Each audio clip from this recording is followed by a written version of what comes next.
أشهد أن محمد رسول الله۔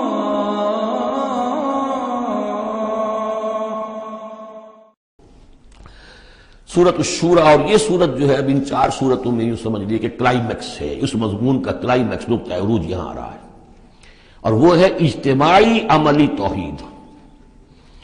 انسان جو ہے ایک متمدن حیوان ہے، یہ مانتے ہیں سب لوگ، تمدن مل جل کر رہتا ہے، اسے اجتماعی نظام وجود میں آتا ہے۔ اجتماعی نظام کے مختلف پہلو ہم نے شمار کیے ہیں، ایک معاشرتی نظام ہے، اس سے بھی پہلے عائلی نظام ہے، خاندانی نظام ہے، پھر معاشرتی نظام ہے، پھر اقتصادی یا معاشی نظام ہے، پھر سیاسی نظام ہے۔ یہ تمام جو نظام ہیں، یہ جب تک کہ اللہ کی حاکمیت کے تابع نہیں ہوتے تو گویا کہ اجتماعی سطح پر تو توحید نہیں ہے، وہ تو شرک ہے۔ پھر افراد جو ہیں اکیلے اس میں ہو سکتے ہیں موحد ہوں، اور وہ کس شکل میں ہوں گے؟ جبکہ وہ تن من دھن اس باطل اور مشرکانہ نظام کا قضا قما کر کے اور وہاں توحید کا نظام قائم کرنے کے لیے لگے ہوئے ہوں، اور انہوں نے اس کے اندر لگا دیے ہوں، تب تو وہ ہے موحد، ورنہ تو وہ مشرک ہے۔ اگر مشرکانہ نظام کو انہوں نے دل سے تسلیم کر لیا، اسی مشرکانہ نظام میں وہ اپنی دوڑ دھوپ کر رہے ہیں پاؤں پھیلانے کے لیے، جائیداد بنانے کے لیے، اپنے کوئی پروفیشن میں شائن کرنے کے لیے، کسی اور معاملے میں ساری بھاگ دوڑ اس کے لیے ہو رہی ہے، اس کا مطلب یہ کہ انہوں نے اس نظام کو ذہنت قبول کر لیا۔ تو جنہوں نے اس طاغوت کو قبول کر لیا انہوں نے اللہ کا انکار کیا، چاہے وہ نمازیں پڑھتے ہوں بلکہ تہجد بھی پڑھتے ہوں۔ تو اقامت دین کی اصطلاح اس صورت میں آ رہی ہے، اور اقامت دین کے موضوع پر یہ قرآن مجید کا ذروۂ سلام ہے۔ بسم اللہ الرحمن الرحیم، حامیم عین سین قاف۔ یہ ویسے تو 2 صورتوں میں سے ایک ہے جس میں 5 حروف آئے ہیں، ایک ہم پڑھ چکے ہیں کاف ہا یا عین صاد، لیکن یہ اس اعتبار سے منفرد ہے کہ حامیم علیحدہ اور عین سین قاف علیحدہ، تو 2 آیتیں اس سورہ مبارکہ کی یہ منفرد ہے کہ جو حروف مقطعات پر مشتمل ہے۔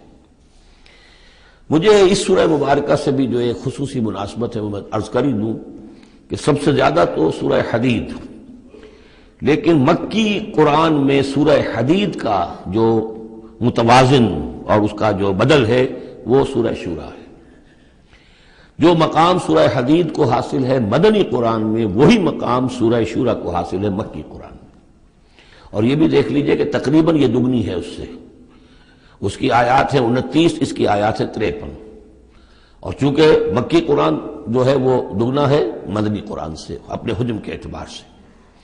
کذالک یوحی الیک والی الذین من قبلک اللہ العزیز الحکیم۔ کذالک، اسی طرح وحی کرتا ہے اللہ اے نبی آپ کی طرف، اور ان لوگوں کی طرف بھی کرتا رہا ہے جو آپ سے پہلے تھے، وہ اللہ جو العزیز ہے الحکیم ہے۔ اب یہ کذالک کس چیز کی طرف اشارہ ہو رہا ہے؟ ایک تو یہ کہ جو بھی لوگ تھے اس وقت ان کے سامنے تھا کہ جس طریقے سے حضور کہتے تھے مجھ پر وحی آئی ہے، اور ایک اس سورہ مبارک کے آخر میں بھی آ جائے گا وحی کی قسمیں، جن کا کہ میں نے اس تعارف قرآن والے لیکچر میں ذکر کیا تھا، تو وہاں آگے جا کر آ جائے گا کہ وحی کس کس طور سے آتی ہے، انسانوں پر آتی رہی ہے۔ تو کذالک کی تشریح اس صورت میں وہاں ملے گی۔ لہ ما فی السماوات و ما فی الارض، اسی کا ہے جو کچھ کہے آسمانوں میں اور جو کچھ کہے زمین میں، وہو العلی العظیم، اور وہ بہت بلند و بالا ہے اور بہت عظمت والا ہے۔ تکاد السماوات یتفطرن من فوقہن، آسمان قریب ہے کہ اوپر سے پھٹ پڑے، یعنی اوپر ان کے اتنا بوجھ ہے، اتنا وزن ہے، اتنے فرشتے ہیں۔ ایک حدیث میں آتا ہے کہ بالشت بھر جگہ بھی خالی نہیں ہے جہاں کوئی نہ کوئی فرشتہ اللہ کا یا سرب سجود نہ ہو یا کھڑا نہ ہو قیام میں اللہ تعالیٰ کے لیے، تو یہ کیفیت ہے وہاں پہ۔ وما یعلم جنود ربک الا ہو، جو تیرے رب کے جو لشکر ہیں انہیں کوئی جانتا ہی نہیں سوائے خود اس کے، تو وہ پھٹ پڑنے کے تیار ہیں۔ بل ملائکۃ یسبحون بحمد ربہم، یہ سورہ مومن میں یہ بات آ چکی ہے کہ فرشتے جو ہیں وہ اہل زمین میں سے جو اہل ایمان ہیں ان کے لیے استغفار کرتے رہتے ہیں۔ والملائکۃ یسبحون بحمد ربہم، وہ اپنے رب کی تسبیح کے ساتھ حمد بھی کرتے ہیں، ویستغفرون لمن فی الارض، اور زمین والوں کے لیے جو زمین میں ہے اہل ایمان ان کے لیے استغفار کرتے رہتے ہیں۔ الا ان اللہ هو الغفور الرحیم، آگاہ ہو جاؤ یقینا اللہ ہی غفور ہے، اللہ ہی رحیم ہے۔ والذین اتخذوا من دونہ اولیاء، اور وہ ہستیاں کہ جنہیں ان لوگوں نے سمجھ لیا اولیاء، حمایتی، مددگار، بچانے والا، شافع، اور ان کے ذریعے سے تقرب حاصل کر لیں گے۔ اللہ حفیظ علیہم، اللہ تعالیٰ خود ان کا بھی نگران اللہ ہے۔ وما انت علیہم بوکیل، اور اے نبی آپ کو ان کے ذمہ دار نہیں ہے۔ وَكَذَلِكَ أَوْحَيْنَا إِلَيْكَ، کذالک پھر آ گیا، جیسے کذالک پہلی آیت میں تھا اور یہ 7ویں آیت میں بھی ہے، اس کذالک کا مفہوم آگے جا کے واضح ہوگا۔ اسی طرح ہم نے وہی کیا ہے آپ کی طرف اے نبی، قرآنًا عربیًا، یہ قرآن عربی، لِتُنذِرَ أُمَّ الْقُرَىٰ وَمَنْ حَوْلَهَا، تاکہ آپ خبردار کر دیں بستیوں کی ماں یا بستیوں کی جڑ، سب سے بڑی بستی، سب سے اہم بستی۔ یہ ہم پڑھ چکے ہیں سورہ قصص کی آیت نمبر 59 میں آیا تھا، حتیٰ نبعث فی امہا رسولا، جو بھی علاقہ ہے اس کی جو مرکزی بستی ہے ہم عذاب نہیں بھیجتے رہے جب تک کہ اس کی مرکزی بستی کے اندر رسول نہ بھیج دیں۔ تو اب یہ ام القریٰ ہے، جو مکے جو عرب کے لیے ام القریٰ ہے، ویسے یہ پوری دنیا کا ام القریٰ ہے۔ لتنذر ام القریٰ، اگر حضرت آدم واقعتاً یہ بات صحیح ہے کہ بیت اللہ حضرت آدم کا بنایا ہوا ہے، تو معلوم ہوا کہ پوری دنیا کا جو ہے واقعتاً ام القریٰ پھر یہی ہے، بیت العتیق، بہت پرانا گھر، تاکہ آپ خبردار کریں ام القریٰ کے رہنے والوں کو، من حولہا، جو ان کے ارد گرد ہیں۔ یہ مفہوم پہلے بھی آ چکا، میں نے عرض کیا ارد گرد جو ہے وہ تو دائرے کھینچتے جائیے تو پوری دنیا اس میں آ جائے گی۔ وَتُنذِرَ يَوْمَ الْجَمْعِ، اور خبردار کرنا ہے اس جمع ہونے والے دن، قیامت کا دن، لا ریب فیہ، جس میں کوئی شک نہیں ہے، فریق فی الجنت، ایک گروہ ہوگا جو جنت میں جائے گا، وفریق فی السعیر، اور ایک جماعت ہوگی کہ جو جہنم میں جائے گی۔ وَلَوْ شَاءَ اللَّهُ لَجَعَلَهُمْ أُمَّةً وَاحِدَةً، اگر اللہ چاہتا تو انہیں ایک ہی امت بنا دیتا، سبھی مومن ہوتے۔ وَلَٰكِن يُدْخِلُ مَن يَشَاءُ فِي رَحْمَتِهِ، لیکن نہیں، یہ تو اللہ تعالیٰ داخل کرتا ہے جو چاہتا ہے، جو خواہش مند ہوتا ہے، جو اس کی قیمت ادا کرنے کو تیار ہے، اس کو اپنی رحمت میں داخل کرتا ہے۔ یہ مفت میں وہ اللہ تعالیٰ اپنی یہ رحمت اور اپنی جنت جو ہے مفت میں دینے کو اس نے نہیں بنائی ہے، جو چاہتا ہے اس کا ارادہ کرے، پھر اس کی قیمت ادا کرے۔ ان اللہ اشتری من المؤمنین انفسهم واموالهم بان لهم الجنہ والظالمون ما لهم من ولی ولا نصیر، اور جو ظالم ہوں گے، مشرک ہوں گے، کافر ہوں گے، ان کا پھر نہ کوئی ولی اور حمایتی ہے اور نہ کوئی مددگار ہے۔ اب اتخذوا من دونہ اولیاء، دوبارہ وہی بات آئی کہ انہوں نے اللہ کے سوا جو ہے کہ اپنے اور حمایتی اختیار کر لیے ہیں۔ فاللہ هو الولی، تو اے کم عقلو، اللہ ہی ہے ولی، ایک ہی ولی ہے، بس اس کو پکڑو، اسی کو اپنا ولی مانو۔ اللہ ولی الذین آمنوا یخرجہم من الظلمات الی النور وہو یحیی الموتیٰ، وہی ہے کہ جو زندہ کرے گا مردوں کو، وہو علی کل شیء قدیر، اور وہ ہر چیز پر قادر ہے۔ وَمَا اخْتَلَفْتُمْ فِيهِ مِنْ شَيْءٍ فَحُكْمُهُ إِلَى اللَّهِ، یہاں سے اب مضمون شروع ہو رہا، اس کی تمہید بن رہی ہے۔ تمہارے مابین جو بھی اختلاف ہو اس کے فیصلے کا حق اللہ کے پاس ہے، حاکم وہ ہے، اس کے لیے ہے حاکمیت، sovereignty belongs to him and him alone۔ سروری زیبا فقط اس ذات بے ہمتا کو ہے، حکمراں ہے ایک وہی، باقی بتانے آزری۔ اس کی حاکمیت کے تحت پورا نظام زندگی کا آ جائے گا تو اس کا نام ہے اللہ کا دین قائم ہو گیا، توحید بالفعل اس پورے نظام میں قائم ہو گئی، ایک اللہ کی حکومت، ایک اللہ کی مرضی، ایک اللہ کا قانون۔ ذالکم اللہ ربی علیہ توکل، تو وہ ہے اللہ میرا رب، اس پر میں نے توکل کیا ہے، وإلیہ انیب، اور اسی کی طرف میرا رجوع کرنا ہے۔ فاطر السماوات والارض، وہ آسمانوں اور زمین کا پیدا فرمانے والا ہے۔ جعل لکم من انفسکم ازواجا، اس نے تمہاری ہی نوع سے تمہارے لیے بیویاں بنا دی، جوڑے بنا دیے۔ ومن الانعام ازواجا، اسی طرح چوپایوں میں بھی ہر سپیشیز کے اندر نر بھی ہے، مادہ بھی ہے۔ یذرؤکم فیہ، اسی سے وہ تمہاری افزائش کرتا ہے، افزائش نسل، اسی سے تمہیں پھیلاتا ہے۔ لیس کمثلہ شیء، اس کی یونیک ہستی، اس کے مثال کی سی بھی کوئی شے نہیں۔ اب یہ کیا کریں، ایک چیز ایبسلیوٹ نیگیشن کے لیے ہماری زبان میں کوئی اسلوب ہے ہی نہیں، اس جیسی کوئی شے نہیں، اس کی سی کوئی شے نہیں، اس کی مثال کسی بھی کوئی شے نہیں۔ اب یہ اس سے زیادہ یہ اور اس کے اندر ایمفیسس کا ایبسلیوٹلی یونیک، لا مثل لہ ولا مثال لہ ولا ضد لہ ولا ضد لہ، وہ جو بھی آپ الفاظ اتنے بھی جمع کرتے جائیں گے۔ وہو السمیع البصیر، اور وہی ہے سب کچھ سننے والا اور سب کچھ دیکھنے والا۔ لہ مقالید السماوات والارض، اسی کے لیے ہیں آسمانوں اور زمین کی تمام کنجیاں۔ یبسط الرزق لمن یشاء، وہ بچھا دیتا ہے اور کھول دیتا ہے، بست وسیع کر دیتا ہے، کشادہ کر دیتا ہے رزق کو جس کے لیے چاہتا ہے، ویقدر، اور جس کے لیے چاہتا ہے ماپ تول کر راشننگ کر کے دینا شروع کر دیتا ہے۔ انہ بکل شیء علیم، اور یہ بھی اس کے علم پر ہے کہ کس کے لیے یہ بہتر ہے، کس کے لیے وہ بہتر ہے، وہ ہر چیز کا جاننے والا ہے۔ اب جو آیت آ رہی ہے وہ اس سورہ مبارکہ کا کلائمیکس ہے، اور اس موضوع پر قرآن مجید کا کلائمیکس ہے، اقامت دین کے موضوع پر۔ شرع لکم من الدین، اے محمد پر ایمان لانے والو، اے مسلمانوں، تمہارے لیے اللہ نے دین میں وہی شے معین کی ہے، ما وصی بہ نوحا، جس کی وصیت کی تھی نوح کو، والذی اوحینا الیک، اور جس کی وحی کی ہے ہم نے اے محمد آپ کی طرف، کیونکہ پہلے خطاب ہے لکم، شرع لکم، یہاں امت سے خطاب ہو رہا ہے، شرع لکم، بس صرف فرق یہ کہ یا ایھا الذین آمنوا یا نہیں آیا، یہ مکی صورتوں کے مزاج کا تقاضا ہے کہ وہ نہ آئے، لیکن جمع کے صیغے سے واضح کر دیا کہ باقی جگہ ہم دیکھ رہے ہیں کہ واحد کے صیغے میں خطاب کر کے اور بالواسطہ امت، یہاں امت سے خطاب ہے۔ شرع لکم من الدین، تمہارے لیے دین میں وہی شے مقرر کی ہے، ما وصی بہ نوحا، جس کی وصیت کی تھی اس نے نوح کو، والذی اوحینا الیک، اور جس کو کی وحی کی ہم نے محمد آپ کی جانب صلی اللہ علیہ وسلم، وما وصینا بہ ابراہیم و موسیٰ و عیسیٰ، اور جس کی وصیت ہم نے کی ابراہیم کو اور موسیٰ کو اور عیسیٰ کو، ان اقیموا الدین، کہ دین کو قائم کرو۔ دین ایک تو معلوم ہوا اس آیت سے کہ دین سب کا ایک ہے، دین نوح کا اور حضور کا اور ابراہیم کا اور موسیٰ کا، عیسیٰ کا علیہم الصلاۃ والسلام ایک ہی ہے، دین تو ایک ہی ہے۔ ان ہذہ امتکم امۃ واحدہ وانا ربکم فاعبدون، دین تو ایک ہی ہے، شریعتیں مختلف ہیں لیکن دین کو قائم کرو۔ موسیٰ کے دور میں ان پر یہ فرض تھا کہ دین کو قائم کرو، اس کے لیے لڑو، جاؤ، جنگ کرو اور اس خطہ زمین کو حاصل کرو جس پر اللہ کا دین قائم کر سکو۔ تو صحیح سب کی یہی تھی، جد و جہد یہی تھی، توحید کا وہ تقاضا تھا کہ صرف انفرادی طور پر، اول تو یہ کہ صرف عقیدے میں نہیں، اپنے بھی عمل میں توحید جو ہے قبول کرو اور اختیار کرو، اور عمل میں بھی صرف انفرادی نہیں، اجتماعی توحید کو برپا کرنے کے لیے، قائم کرنے کی جد و جہد کرو۔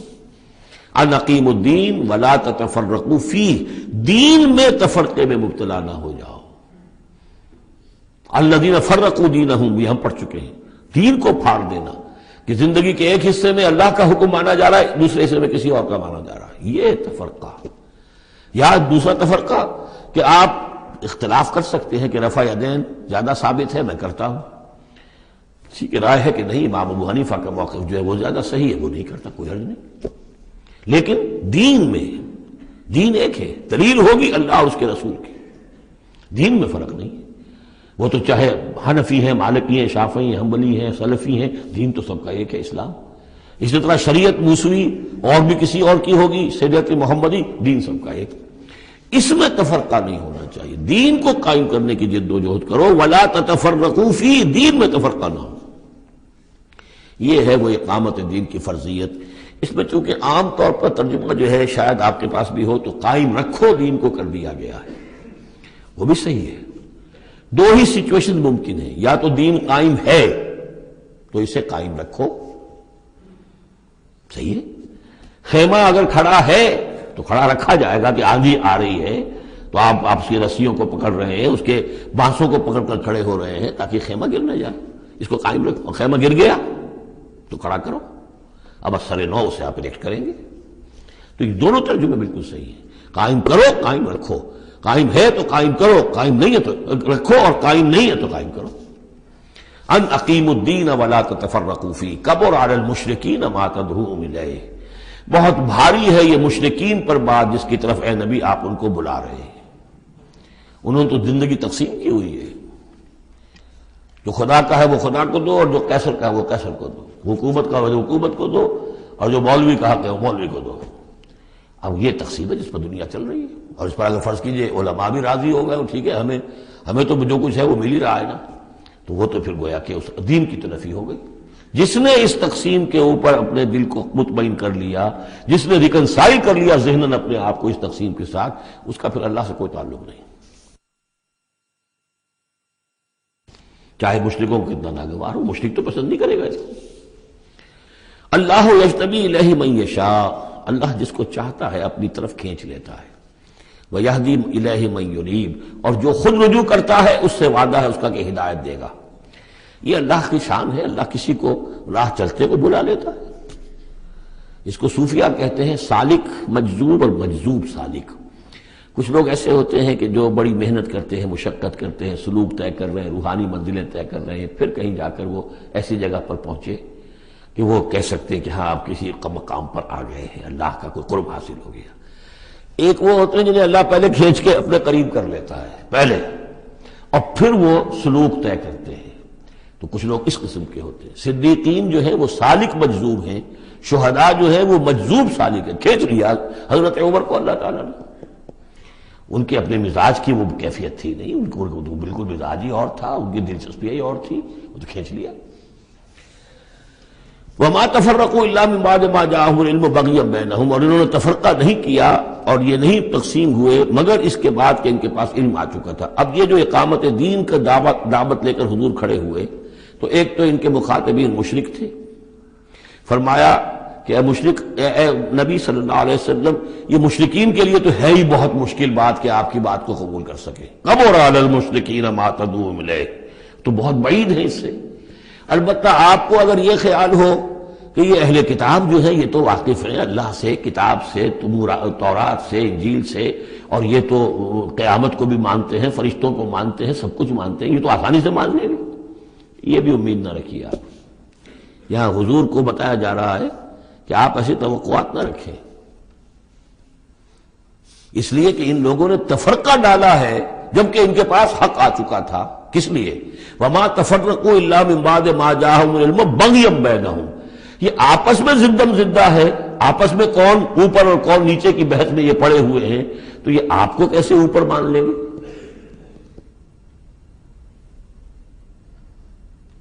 آپ کا قبلہ کیسے مان لیں گے؟ یہ ایک دوسرے کا قبلہ نہیں مانتے۔ یروشلم دونوں کا قبلہ ہے لیکن ایک نے شرقی کر لیا، ایک نے غربی کر لیا۔ جب اہل کتاب جو ہے آپس میں جھگڑ رہے ہیں، لڑ رہے ہیں، وہم یتلون الکتاب، اور جبکہ وہ پڑھ رہے ہیں کہ کتاب۔ قالت اليہود لیست النصارى علی شیء وقالت النصارى لیست اليہود علی شیء وہم یتلون الکتاب۔ تو اے نبی آپ کو کیسے مان لیں گے؟ توقع نہ رکھیے۔ توقع اگر ہوتی ہے انسان کو تو پھر مایوسی ہوتی ہے۔ Be prepared for the worst, پھر جو اللہ کی طرف سے آ گیا اس کے اوپر شکر ادا کیے، امید نہ رکھیے۔ امید زیادہ رکھیں گے تو جلدی مایوس ہو جائیں گے، تھک جائیں گے۔ کبر علی المشرکین، اب یہ دیکھیے اقامت دین کی جد و جہد اتنی مشکل شے ہے کہ حضور سے کہا جا رہا ہے کہ آپ جلدی کامیابی کی توقع نہ رکھیں۔ مشرکین کے لیے تو خیر یہ بہت بھاری ہے ہی، ان اہل کتاب سے بھی کوئی توقع نہ رکھیے۔ وما تفرقوا الا من بعد ما جاءهم العلم بغيا بينهم ولولا كلمة سبقت من ربك الى اجل مسمى، اور اگر وہ بات پہلے ہی سے تیرے رب کی جانب سے طے نہ ہو چکی ہوتی کہ ان کے لیے ایک اجل مسمى، ایک معین وقت ہے، لقضي بينهم، ان کے جو اختلافات ہیں ان کے فیصلے ابھی چکا دیے جاتے۔ وَإِنَّ الَّذِينَ أُورِثُوا الْكِتَابَ مِن بَعْدِهِمْ، اور جو لوگ کتاب کے وارث ہوئے ہیں ان کے بعد، لَفِي شَكٍّ مِّنْهُ مُرِيبٍ، وہ دھوکے میں پڑے ہوئے ہیں، شکوک و شبہات میں مبتلا ہو گئے ہیں۔ جب اللہ تعالیٰ کسی امت کو کتاب دیتا ہے اور اس امت کے اندر جو ہے پھر وہاں کے نوجوان فرض کیجئے تیسری چوتھی پانچویں نسل میں آ کر دیکھتے ہیں کہ جو اس کتاب کے عالم ہیں، پڑھنے پڑھانے والے ہیں، آپس میں دست و گریبان ہیں، لڑ رہے ہیں، ان کی زندگیوں کو بھی ہم دیکھتے ہیں تو وہ بھی اسی طرح کے دنیا دار ہیں جیسے ہم ہیں، تو ان کا اعتماد کتاب پر سے اٹھ جاتا ہے کہ ہم نے تو یہ کتاب پڑھی نہیں، انہوں نے تو پڑھی ہوئی ہے، یہ تو اس کتاب کو پیے ہوئے ہیں، اور پھر ان کا کردار یہ ہے۔ تو کیا ہے اس کتاب میں؟ پھر ذرا نوٹ کیجئے اس کو۔ وَإِنَّ الَّذِينَ أُورِثُوا الْكِتَابَ مِن بَعْدِهِمْ لَفِي شَكٍّ مِّنْهُ مُرِيبٍ، ان کے اندر شکوک و شبہات، ریب پیدا ہو جاتے۔ فَلِذَلِكَ فَادْعُ، فَلِذَلِكَ فَادْعُ، تو اے نبی آپ اسی کی دعوت دیتے رہیے، دیتے رہیے۔ ذالکہ کا اشارہ کدھر ہوگا؟ ان اقیم الدین، اقامت دین کی دعوت دیتے رہیے، دیتے رہیے۔ وَاسْتَقِمْ كَمَا أُمِرْتَ، آپ کو اقامت دین کا حکم دیا گیا ہے، دین کو غالب کرنے کی جد و جہد کے لیے آپ کو بھیجا گیا ہے، آپ اسی پر جمے رہیے۔ Never settle for anything less, یہ تو چاہیں گے کمپرومائز کرنا، وَدُّوا لَوْ تُدْهِنُوا فَيُدْهِنُونَ، یہ کافر تو چاہیں گے کہ آپ ذرا نرم پڑے تو وہ بھی نرم پڑ جائیں، لیکن آپ نہیں، آپ کھڑے رہے۔ الحق من ربکم، سورہ کہف میں ہم پڑھ چکے ہیں، الحق من ربکم فمن شاء فلیؤمن ومن شاء فلیکفر، یہ حق ہے تمہارے رب کی طرف سے، جو چاہے پورے پر ایمان لائے، جو چاہے چھوڑ دے، دفع ہو جائے۔ اللہ کو تمہاری ضرورت نہیں ہے، تمہیں اللہ کی ضرورت ہے۔ فَلِذَٰلِكَ فَادْعُ وَاسْتَقِمْ كَمَا أُمِرْتَ وَلَا تَتَّبِعْ أَهْوَاءَهُمْ، ان کی خواہشات کی پیروی نہ کیجیے۔ یہی بات ہے جو پھر آگے سورہ بقرہ میں آئی۔ آگے اس لیے کہہ رہا ہوں کہ نازل تو بعد میں ہوگی نا، ابھی 5-6 سال کے بعد نازل ہوگی سورہ بقرہ۔ لن ترضى عنك اليهود ولا النصارى حتى تتبع ملتهم، اے نبی یہودی اور نصرانی آپ سے راضی نہیں ہوں گے جب تک کہ آپ ان کی پیروی نہ کریں۔ وہ تو کہیں گے ہمارے پیچھے چلو، ہماری گدیاں ہیں، ہماری خانقاہیں چلی آ رہی ہیں، ہمارے مدرسے ہیں، ہمارے یہاں پہ یہ جو ہے مسندیں ہیں ہمارے پیچھے چلو، ہم تمہارے پیچھے کیوں چلیں؟ بڑی اہم ہے یہ 3 آیتیں، بڑی اہم ہے، بڑی اہم ہے۔ شرع لکم من الدین سے شروع ہو کر اور یہ 15ویں آیت، فَلِذَٰلِكَ فَادْعُ وَاسْتَقِمْ كَمَا أُمِرْتَ وَلَا تَتَّبِعْ أَهْوَاءَهُمْ وَقُلْ آمَنْتُ بِمَا أَنزَلَ اللَّهُ مِنْ كِتَابٍ، اور کہہ دیجئے کہ میرا ایمان تو ہے اس کتاب پر جو اللہ نے نازل کی ہے۔ یہ گویا کہ خلاصہ آ گیا یہ سورہ حامیم سجدہ کا، وہ کتاب 6 دفعہ جو کتاب کا ذکر اس میں آیا ہے۔ اس کی دعوت ہے تو اس کتاب کے ذریعے سے، استقامت ہے تو اس کتاب کو پڑھنے سے استقامت ہوگی۔ اتل ما اوحی الیک من کتاب ربک واقم الصلاۃ ان الصلاۃ تنہی عن الفحشاء والمنکر وامرت لأعدل بینکم، اور کہہ دیجئے مجھے حکم ہوا ہے تمہارے مابین عدل قائم کروں۔ تم مجھے کوئی واعظ نہ سمجھو، واعظ گو، واعظ قصہ گو، واعظ کہنے کے لیے آئے، اچھی باتیں کہیں، لوگ بھی گردن جھکا کے سن لیتے ہیں، یہ بھی واعظ کہہ کے چلے جائیں گے، کچھ خدمت کر دیں گے ان کی، کچھ پیسے ان کو ہم دے دیں گے، اللہ خیر صلی اللہ، ایک محفل ہم نے منعقد کر لی، ثواب ہو گیا۔ باقی نہ وہ کہتے ہیں کہ حرام خوری چھوڑو، نہ ہم نے چھوڑنی ہے، کام وہی کرنا ہم نے جو ہم کر رہے ہیں۔ ہاں مجلس ہم نے کر لی، عید میلاد منا لی ہم نے، اتنا بڑا جلوس کر لیا، اتنے بڑے بڑے علماء آ گئے اس کے اندر، اور بڑا عمدہ ہمارا شو ہو گیا، ٹھیک ہے، تو میں وہ نہیں ہوں۔ حضور نے فرمایا مجھے حکم ہوا ہے عدل قائم کروں، جیسے کہ حضرت ابو بکر نے کہا تھا، لوگوں جب بیعت خلافت ہوئی ہے تم میں سے ہر کمزور میرے نزدیک قوی ہوگا جب تک کہ اسے اس کا حق دلوا نہ دوں، اور ہر قوی ضعیف ہوگا جب تک کہ اسے حق وصول نہ کروں۔ عدل کو قائم کرنے کے لیے مجھے بھیجا ہے۔ وَأُمِرْتُ لِأَعْدِلَ بَيْنَكُمْ اللَّهُ رَبُّنَا وَرَبُّكُمْ، ویسے اللہ ہمارا بھی رب ہے تمہارا بھی رب ہے، لنا اعمالنا ولکم اعمالکم، ہمارے لیے ہمارے اعمال ہے تمہارے لیے تمہارے اعمال ہے، لا حجت بیننا، آپس میں حجت بازی کرنے کا کوئی فائدہ نہیں۔ اللہ یجمع بیننا، اللہ ہمیں جمع کر دے گا، یا تو اس دنیا میں جمع کر دے گا۔ یہ ان لوگوں سے بات کہی جا رہی ہے جو کچھ نسبتاً قریب ہوتے ہیں، وہ کہتے ہیں نہیں اس طرح نہ کرو، اس طرح کر لو، مقصد تو تمہارا ٹھیک ہے، طریقہ کار یہ نہیں، یوں کرو۔ کہیے بھائی دیکھیے ہمارے سامنے جو طریقہ کار ہے ہم اس پر کام کر رہے ہیں، ہمیں وہی صحیح معلوم ہو رہا ہے، آپ کو کوئی اور اچھا لگتا ہے آپ اس پر کام کیجیے، اس میں حجت بازی کیا ضرورت ہے؟ آپ بھی مخلص ہیں ہم بھی مخلص ہیں، مقصد ہمارا ایک ہے، آج نہیں تو کل جمع ہو جائیں گے۔ یا آپ پر واضح ہو جائے گا کہ ہمارا طریقہ کار غلط تھا، یا ہم پر واضح ہو جائے گا کہ ہم نے جسے صحیح سمجھا تھا وہ غلط تھا، جڑ جائیں گے۔ جب تک آپ سمجھ رہے ہیں کہ آپ کا طریقہ کار صحیح ہے، ہم سمجھتے ہیں کہ ہمارا طریقہ کار صحیح ہے، آپ اس پر عمل کیجیے، ہم اس پر عمل کریں گے۔ اللہ ربنا وربکم لنا اعمالنا ولکم اعمالکم لا حجت بیننا وبینکم اللہ یجمع بیننا، اللہ ہمیں جمع کر دے گا، آج نہیں تو کل، کل نہیں تو پرسوں۔ جیسے منی سے چلتے ہیں قافلے، لاکھوں قافلے ہوتے ہیں جو چلتے ہیں، اور وہ 8 9 10 سڑکیں ہیں، سڑکیں کیا ہیں، وہ سب کے سب فٹ بال کے گراؤنڈز ہیں، چل رہے ہیں قافلے، لیکن سب سڑکیں جو ہیں وہ کنورج کر رہی ہیں عرفات پر۔ جیسے جیسے قافلے بڑھ رہے ہیں وہ سڑکوں کے مابین فاصلے کم ہو رہے ہیں۔ تو اگر تو ہماری منزل واقعی اقامت دین ہے تو چاہے ہم اس سڑک سے آ رہے ہیں چاہے اس سڑک سے آ رہے ہیں، آگے پہنچ جائیں گے۔ اللہ یجمع بیننا، میدان عرفات میں تو ہم جمع ہو جائیں گے نا۔ اور بالفرض اگر دنیا میں ہم جمع نہ ہوئے، الیہ المصیر، ایک دن تو آنا ہے نا قیامت کا، جب اللہ کی طرف اللہ کی عدالت میں کھڑے ہوں گے، وہاں تو ایک جگہ ہوں گے کہ نہیں؟ وہاں دودھ کا دودھ پانی کا پانی علیحدہ ہو جائے گا۔ والذین یحاجون فی اللہ من بعد ما استجیب لہ حجتہم داحضۃ عند ربہم، اور وہ لوگ جو اللہ کے بارے میں حجت بازی ہی میں لگے رہے اس کے بعد بھی کہ بہت سے لوگوں نے اس کی دعوت پر لبیک کہہ دی ہے، یعنی السابقون الاولون میدان میں آ گئے ہیں، اور اب تو انتظار ہے کہ والذین تبعوہم باحسان، اب لوگ آئیں، جوق در جوق آئیں، فوج در فوج آئیں، لیکن جو لوگ اب بھی کھڑے ہوئے حجت بازی کر رہے ہیں حجتہم داحضۃ عند ربہم، ان کی حجت بازی ان کے رب کے نزدیک بالکل پسپا ہے، پادر ہوا ہے، اس کی کوئی حیثیت ہی نہیں۔ وعلیہم غضب، اور ان پر اللہ کا غضب ہے، ولہم عذاب شدید، اور ان کے لیے سخت عذاب ہے۔ اللہ الذی انزل الکتاب بالحق والمیزان، یہ کتاب اور میزان ایک آیت میں جمع یا یہاں ہے یا سورہ حدید میں ہے۔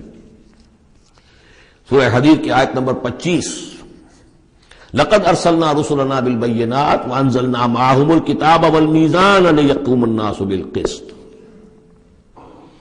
یا یہاں ہے اللہ ہی ہے جس نے اتاری ہے کتاب بھی حق کے ساتھ اور میزان۔ میزان وہ نظام ہے دین حق کا، کتاب نے حق مقرر کر دیا ہے، میزان تول کر دیتی ہے۔ پھر اللہ نے دین کو مقرر کر دیا، لیکن دین کا نظام جب تک نہیں ہوگا تو دین کے مطابق فیصلے کیسے ہوں گے؟ اللہ نے تمہیں کتاب بھی دی ہے، نظام دیا ہے، میزان دی ہے۔ وما یدریک لعل الساعۃ قریب، کیا پتا کہ قیامت قریب آئی کھڑی ہو۔ اور الساعۃ سے مراد میری قیامت تو میری موت ہے۔ تم اگر اس میزان کو نصب کرنے کے لیے تن من دھن نہیں لگا رہے ہو تو کیا پتا مہلت عمل کل ختم ہو جائے، کیا پتا ہم میں سے کسی کو کل صبح کا سورج دیکھنا نصیب نہ ہو، کیا پتا۔ تاخیر و تعویق میں وقت ضائع کرنا سب سے بڑی حماقت ہے۔ یستعجل بها الذین لا یؤمنون بها، اس قیامت کے لیے جلدی مچا رہے ہیں وہ لوگ کہ جو اس پر ایمان نہیں رکھتے۔ والذین آمنوا مشفقون منها، جو ایمان رکھتے ہیں وہ تو اس سے ڈرتے ہیں، لرزاں و ترساں رہتے ہیں۔ جو سورہ نور میں ہم نے پڑھا، یخافون یوما تتقلب فیہ القلوب والابصار، وہ لوگ تو اس مقام میں بلند پر پہنچنے کے باوجود لرزاں و ترساں رہتے ہیں اس دن کے خیال سے جس دن اپنے پروردگار کے حضور کھڑے ہونا ہوگا۔ الذین آمنوا مشفقون منها ویعلمون ان الحق، وہ جانتے ہیں کہ وہ حق ہے، آ کر رہے گی۔ الا ان الذین یمارون فی الساعۃ لفی ضلال بعید، آگاہ ہو جاؤ جو لوگ قیامت کے بارے میں جھگڑتے ہیں اور اس میں شک و شبہ کرتے ہیں وہ بڑی دور کی گمراہی میں پڑ چکے ہیں۔ اللہ لطیف بعبادہ یرزق من یشاء، اللہ بہت باریک بین ہے اپنے بندوں کے لیے اور وہ رزق دیتا ہے جس کو چاہتا ہے۔ یعنی اقامت دین کی جد و جہد میں یہ فکر نہ تمہیں ہو کہ کیا کھائیں گے کیا پئیں گے۔ میں آپ کو حضرت مسیح کا وہ قول بھی سنا چکا ہوں جو متی کی انجیل میں ہے، کیوں فکر کرتے ہو کیا کھاؤ گے اور پیو گے؟ کیا جنگل کی چڑیاں جو ہیں جو نہ ہل چلاتی ہیں نہ بوتی ہیں نہ کاٹتی ہیں لیکن صبح کو اپنے گھونسلوں سے نکلتی ہیں اور شام کو آسودہ ہو کر واپس آتی ہیں، تو وہ رب جو ان کو کھلاتا پلاتا ہے وہ تمہیں نہیں کھلائے گا؟ کیوں تشویش کرتے ہو کہ کیا پہنیں گے؟ جنگل کی سوسن کو نہیں دیکھتے کہ جیسا خوبصورت لباس اللہ نے اسے دیا ہے۔ سلیمان بھی اپنی ساری شان و شوکت کے باوجود ویسی پوشاک نہیں رکھتا تھا۔ تو جو اس گھاس کو یہ سب کچھ دے رہا ہے جو آج ہے اور کل جلا دی جائے گی، کیا وہ تمہیں نہیں، تمہارا تن نہیں ڈھانکے گا؟ لیکن تمہیں ایمان نہیں ہے۔ تو فرمایا اللہ لطیف ہے اپنے بندوں کے لیے۔ ایک دفعہ یکسو ہو کر فیصلہ تو کرو کہ اب اپنے آپ کو وقف کرنا ہے اس کام کے لیے۔ اللہ تعالیٰ وہاں سے رزق دے گا جہاں سے تمہیں گمان تک نہیں ہوگا۔ من یتق اللہ یجعل لہ مخرجا ویرزقہ من حیث لا یحتسب، لیکن اس کے لیے اللہ پر ایمان ضروری ہے، توکل ضروری ہے۔ ہاں تھوڑا سا اللہ تعالیٰ امتحان بھی لے لیتا ہے، سختیاں بھی آ جاتی ہیں، امتحان پھر آدمی ثابت کر دے کہ میں تو یکسو ہوں، اے اللہ اب میں نے فیصلہ کر لیا، اللہ پھر راستے کھول دیتا ہے۔ وَهُوَ الْقَوِيُّ الْعَزِيزُ، وہ تو بہت قوی ہے، زبردست ہے۔ اب یہ جو مضمون آگے آ رہا ہے یہ وہ ہے جس کی کلائمیکس ہم پڑھ چکے ہیں سورہ بنی اسرائیل میں، من کان یرید العاجلۃ عجلنا لہ فیہا ما نشاء لمن نرید، یہاں وہی مضمون مختصر آ رہا ہے۔ من کان یرید حرث الآخرۃ نزد لہ فی حرثہ، جو شخص کے طالب بن گیا ہو آخرت کی کھیتی کا، ہم اس کی کھیتی میں اضافہ کرتے رہتے ہیں، بڑھوتری ہوتی رہتی ہے۔ ومن کان یرید حرث الدنیا، اور جو بن گیا ہے دنیا ہی کی کھیتی کا طالب، نؤتہ منہا، ہم اس میں سے اسے کچھ دے دیتے ہیں، فما لہ فی الآخرۃ من نصیب، پھر آخرت میں اس کا کوئی حصہ نہیں ہے۔ ام لہم شرکاء شرعوا لہم من الدین ما لم یأذن بہ اللہ، یہ شرک کے معاملے میں یہ مضمون بہت اہم ہے۔ ایک تو بار بار آیا ہے کہ نہ اللہ نے کوئی سند اتاری، نہ سلطان اتاری، نہ کسی کتاب میں اس کے لیے کوئی دلیل اتاری، کہیں کچھ ہے ہی نہیں۔ لیکن یہ بات جو ہے یہ منفرد ہے یہ سورہ مبارکہ اس بات میں کیا ان کے کوئی ایسے شرکاء بھی ہیں کہ جنہوں نے انہیں کوئی دین دیا ہو، کوئی قانون دیا ہو، کوئی نظام دیا ہو؟ لات عزا منات ہبل، کوئی انہوں نے تمہیں کتاب دی ہے، کوئی شریعت دی ہے، کوئی نظام دیا؟ ام لہم شرکاء شرعوا لہم من الدین ما لم یاذن بہ اللہ، جس کے کہ اللہ نے اذن نہ دیا ہو، حکم نہ دیا ہو۔ اگر تو واقعی کوئی الہ ہے، کوئی واقعی ہے، تو اسے دینا چاہیے۔ یہ نظام ہے تمہارے لیے، نظام کے بغیر کیسے الہ ہو گیا؟ ام لہم شرکاء، کیا ان کے کوئی ایسے شرکاء ہیں شرعوا لہ من الدین کہ انہوں نے دین میں کوئی شے ان کے لیے ایسی طے کر دی ہو کہ ما لم یاذن بہ اللہ، جس کے لیے حکم نہیں دیا اللہ نے، ولولا کلمۃ الفصل لقضی بینہم، اور اگر ایک فیصلے کی بات جو ہے وہ پہلے سے طے نہ ہو چکی ہوتی، ان کے درمیان فیصلے کر دیے جاتے۔ وان الظالمین لہم عذاب علیم، اور ظالموں کے لیے تو بہت دردناک عذاب ہے۔ تری الظالمین مشفقین مما کسبوا، اب قیامت کا نقشہ کھینچا جا رہا ہے۔ تم دیکھو گے ان ظالموں کو، مشرکوں کو، کافروں کو کہ ڈر رہے ہوں گے، کانپ رہے ہوں گے اپنے کرتوتوں کے تصور سے، مما کسبوا، اور اس سے تو پتا ہوگا، بل الانسان علی نفسہ بصیرہ، انسان کو تو معلوم ہے، اپنی کیفیت تو معلوم ہے اسے، تو لرزاں و ترساں ہوں گے۔ وَهُوَ وَاقِعٌ بِهِمْ، اور وہ ان کے اوپر پڑنے والا ہوگا۔ اب جو بھی انہوں نے کمایا ہے وہ گویا کہ اب ان کے سروں پر گرنے والا ہوگا۔ والذین آمنوا وعملوا الصالحات، اور اس کے برعکس وہ لوگ جو ایمان لائے تھے، جنہوں نے ایمان کے تقاضے پورے کیے، عمل صالح کا حق ادا کیا، فی روضات الجنات، وہ جنتوں کے باغات میں ہوں گے۔ لہم ما یشاءون عند ربہم، ان کے لیے وہ سب کچھ ہوگا ان کے رب کے پاس جو کچھ وہ چاہیں گے۔ ذالک هو الفضل الکبیر، یقیناً یہ بہت بڑی فضیلت ہے جو انہیں حاصل ہو جائے گی۔ ذالک الذی یبشر اللہ عبادہ الذین آمنوا، یہ ہے وہ انجام نیک جس کی بشارت دے رہا ہے اللہ اپنے ان بندوں کو، الذین آمنوا وعملوا الصالحات، جو ایمان لائیں اور نیک عمل کریں۔ قل لا اسألکم علیہ من اجرا قل لا اسألکم علیہ اجرا الا المودۃ فی القربى، کہہ دیجئے کہ میں تم سے کوئی اجرت نہیں مانگتا، کوئی اجر نہیں مانگتا، کوئی مزدوری نہیں مانگتا، کوئی انعام میں نے کبھی نہیں مانگا، الا المودۃ فی القربى، سوائے قرابت داری کے لحاظ کے۔ اس آیت کو اہل تشیع نے توڑ مروڑ کر بنا دیا ہے کہ یہاں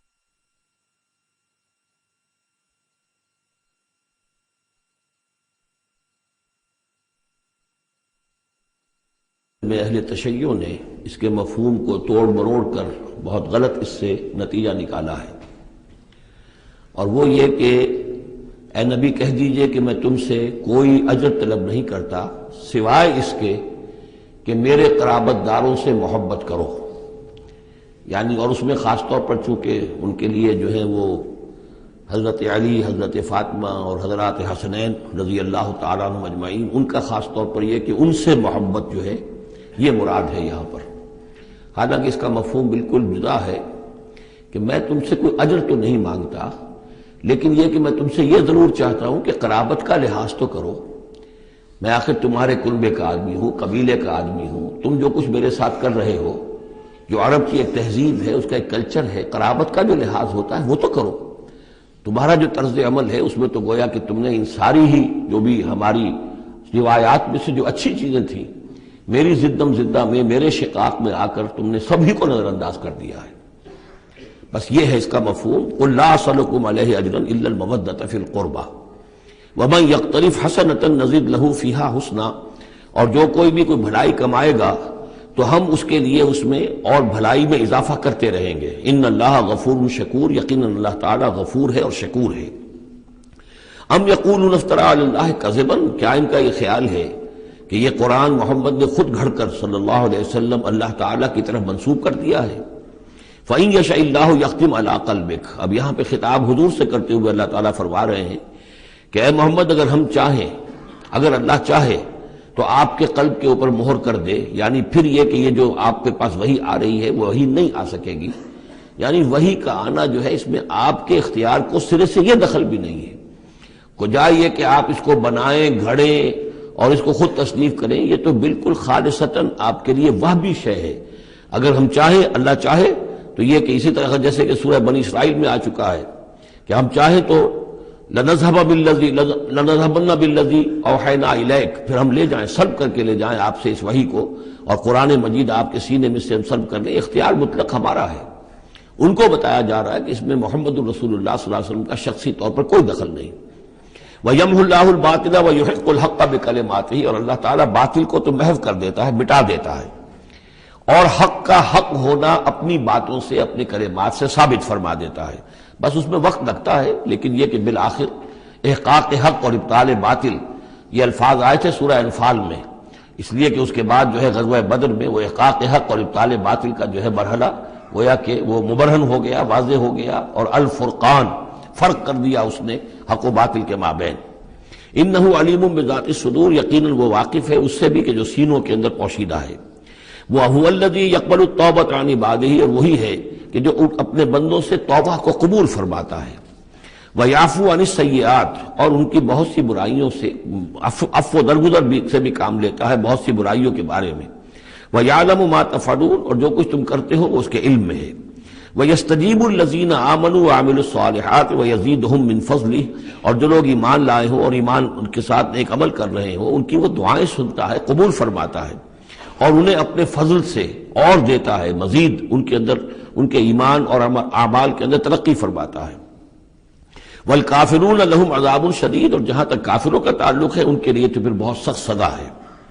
وَلَوْ بَسَطَ اللَّهُ الرِّزْقَ لِعِبَادِهِ لَبَغَوْا فِي الْأَرْضِ، اگر اللہ تعالیٰ نے اپنے بندوں کے لیے زمین میں رزق کو کھول دیا ہوتا، خزانے جو ہے بہت کشادہ کر دیتا، ہر ایک کو بالکل با فراغت ہر وقت بسہولت رزق مل رہا ہوتا، تو پھر تو یہ زمین میں اور زیادہ سرکشی کرتے۔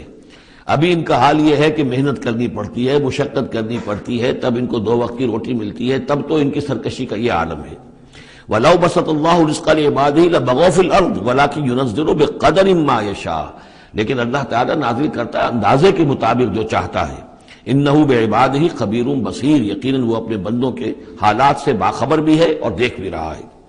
وہو الذی ینزل الغیث، اور وہی ہے کہ جو بارش برساتا ہے، من بعد ما قنطوا، جبکہ وہ مایوس ہو چکے ہوتے ہیں، یعنی موسم گزر رہا ہے اور بارش نہیں ہوئی ہے تو دلوں کے اوپر جو ہے مایوسی کے سائے گہرے ہوتے جا رہے ہیں، لیکن اچانک پھر اللہ تعالیٰ بارش برسا دیتا ہے۔ وَهُوَ الَّذِي يُنَزِّلُ الْغَيْثَ مِن بَعْدِ مَا قَنَطُوا وَيَنشُرُ رَحْمَتَهُ، اور بارش کے برسنے سے پھر اس کی رحمت جو ہے وہ پھیل جاتی ہے، عام ہو جاتی ہے، اس کا بستر بچھ جاتا ہے۔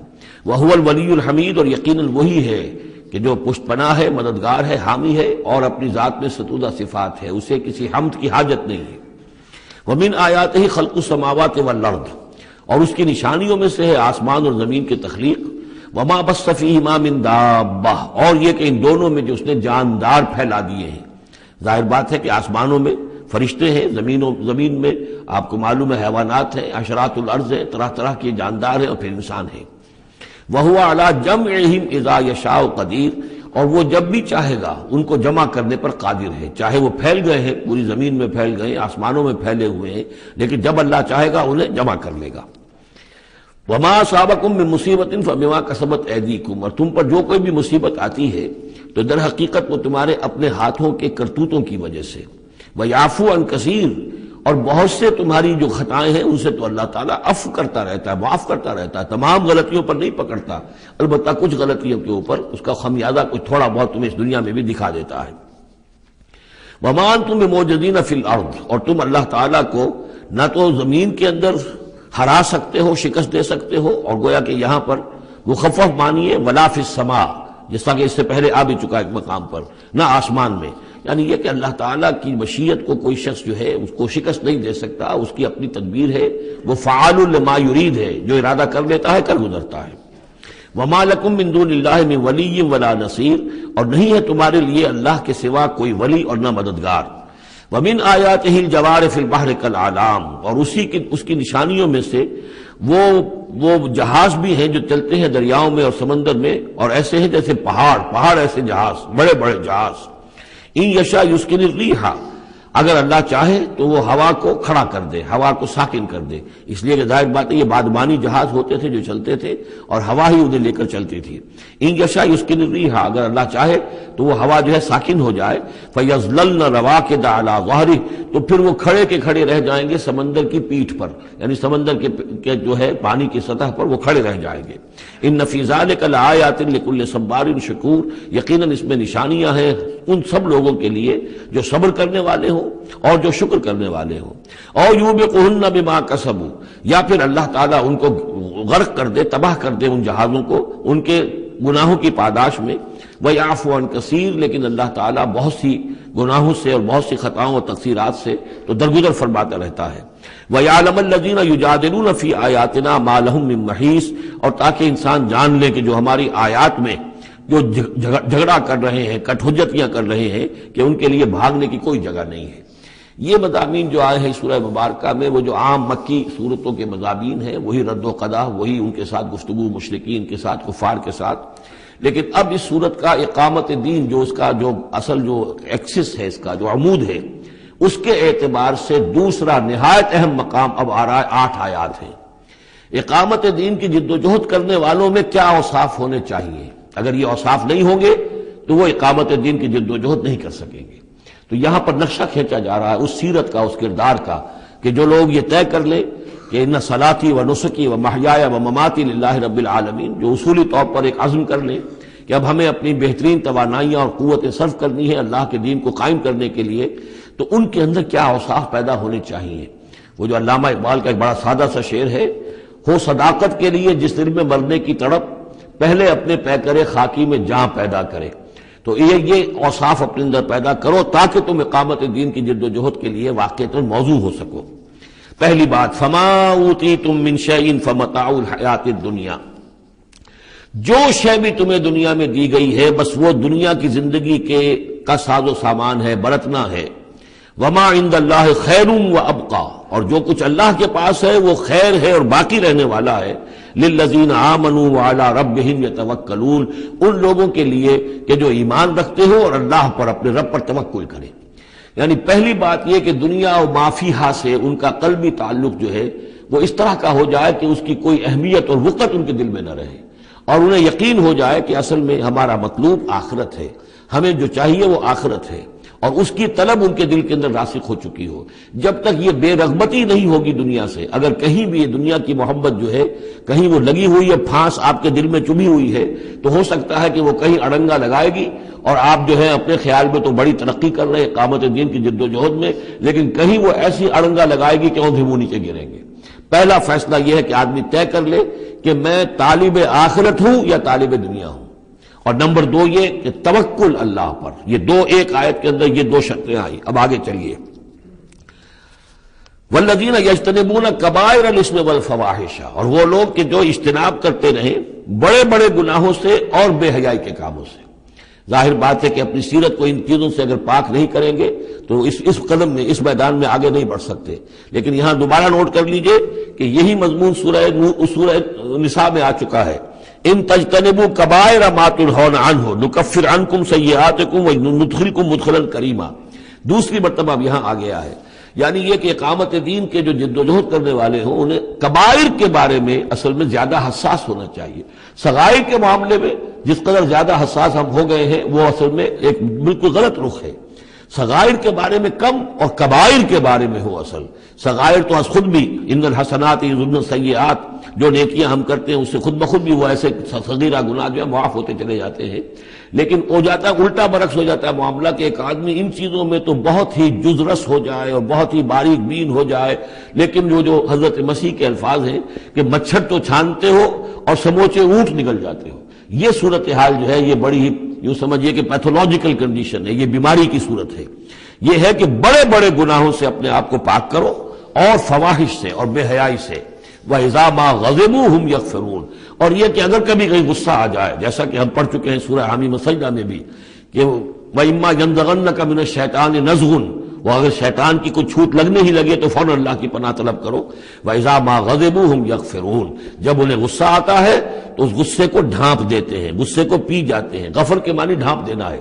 ویسے اس کے جو عام ترجمہ ہے معاف کر دیتے ہیں، بجائے اس کے کہ غصے میں کسی پر حملہ کریں اور کسی سے انتقام لیں، بلکہ اس کے اندر عفو کی صورت ہو. جب غصہ آئے، ایک ہے سوچ سمجھ کر کوئی اقدام کرنا ہے، کوئی آپ نے چیلنج کرنا ہے کسی باطل کو اور اس میں کوئی آگے بڑھ کر آپ کو اقدام کرنا ہے، وہ اور بات ہے.